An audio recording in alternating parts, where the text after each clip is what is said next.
Have you ever stopped to think about how your information stays safe online? I mean, every time you buy something, send an email, or just browse a website, there's this invisible shield working in the background. Well, today, we're going to pull back the curtain on that shield. We're diving into the amazing world of public key cryptography. Okay, so let's start with a puzzle, a real brain teaser. Imagine you need to get a secret message to a friend, but the only way you can talk to them is by shouting across a huge, crowded room full of people. How on earth do you do it so that only your friend understands? That's not just a puzzle, That's the fundamental challenge of the entire internet.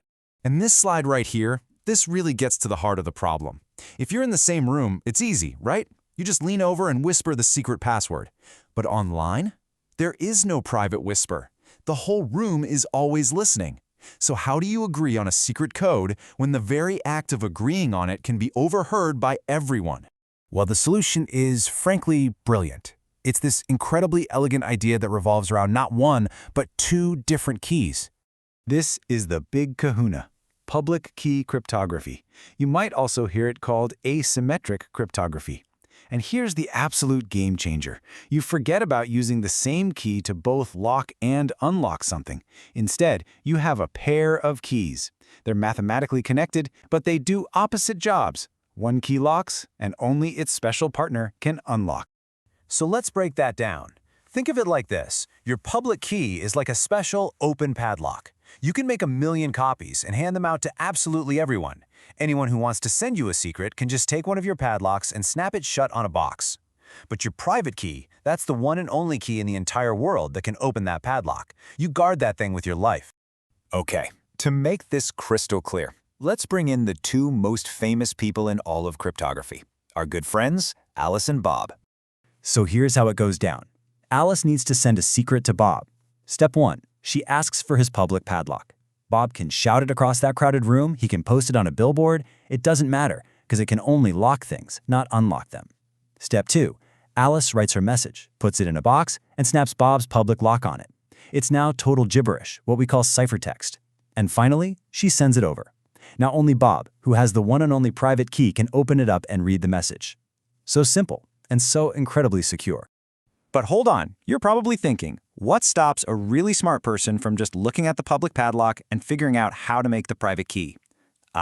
Well, that's where the real magic happens. It's all thanks to some very, very clever math. The whole system is built on something called a one-way function. The best way to think about it is like mixing paint. It's super easy to take yellow paint and blue paint and mix them together to get green, right? But now, try to unmix that green paint to perfectly separate it back into pure yellow and pure blue. It's basically impossible. That's the secret sauce of public key cryptography. It's built on mathematical problems that are just like that. And there's not just one way to do this. Different systems use different hard problems. RSA, one of the originals, is based on how easy it is to multiply two massive prime numbers together, but how ridiculously hard it is to work backward and find those original numbers. Then there's ECC, which you'll find all over your smartphone. It uses some wild math called elliptic curves to get the same security, but with much smaller, more efficient keys, which is perfect for our phone. Now you might be thinking, this asymmetric system is amazing. It's all we need, right? Well, not quite. It has one major downside. All that hard math makes it kinda slow. So in the real world, we do something even smarter. We combine it with an older, much faster method. Let's just put these two side by side. On one hand, you've got symmetric cryptography. That's the old school one-key method. It is blazing fast. But, like we said, sharing that one key is the big risky problem. On the other hand, you've got asymmetric. It's super safe for sharing secrets, but it's a workhorse, not a racehorse. It's too slow to encrypt something huge, like a movie you're trying to stream. See the trade-off? Speed versus safety. So that leaves us in a bit of a pickle, doesn't it? We've got the fast but risky option and the slow but safe option. What in the world do we do? The answer is beautiful. We don't choose, we use them together. We get the best of both worlds in what's called a hybrid model. And you actually see this every single day. You know that little lock icon in your web browser? Here's what's happening. First, your browser does a secure handshake with the website using the slow but safe asymmetric system. All they're doing is securely agreeing on a brand new secret session key that they'll only use for this one visit.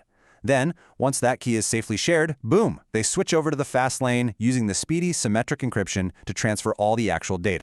And this brilliant hybrid idea kicked off by that two-key system isn't just for websites. Oh no, it is the quiet, humming engine behind almost everything you do in your digital life. I mean, just think about it. That browser lock icon? That's it. Making sure a software update is actually from Microsoft and not some virus, that's a digital signature, which uses public key crypto. If you're into cryptocurrency, your wallet address is literally just a public key. It's what protects sensitive emails, it's how developers log into servers securely, it is everywhere. When you really boil it all down, this whole thing, this clever solution to whispering in a crowded room, has become the absolute bedrock of digital trust. It's what gives us privacy and security and lets us know who we're actually talking to in a world built on wide-open networks.